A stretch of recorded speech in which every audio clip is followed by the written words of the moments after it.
сега по време на предаването?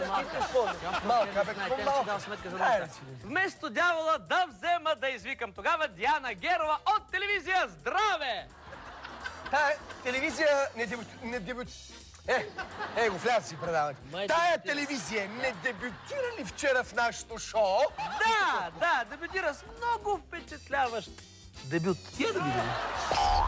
Диана Герова и телевизия Здраве! Има ли музика, която е винаги сутрин, когато ти чакаш да дойде слънцето? Не, аз не чакам да дойде слънцето, по-скоро се появяваме двамата. Двамата с слънцето ли? Ами то, какъвто въпросът, такъв и отговорът. Слънчев удар. Има ли музика, която е винаги сутрин, когато ти чакаш да дойде слънцето?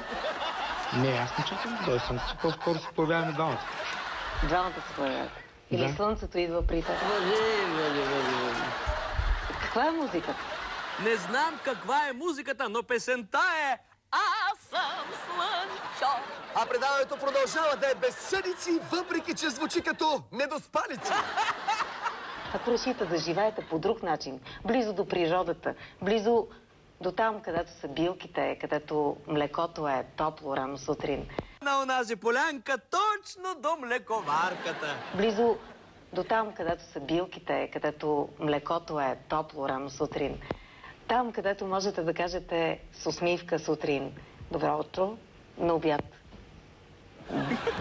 Какво да кажа на обяд?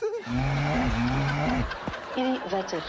Добър вечер. Рачков, Диана май е прекалила с здравословния начин на живот. Или с билките. Сигурно е изпила литър и половина отвара от омайниче. Гледай, какво става? Не. Това беше продължение на филма. На кой филм обаче? Как на кой? На Психо!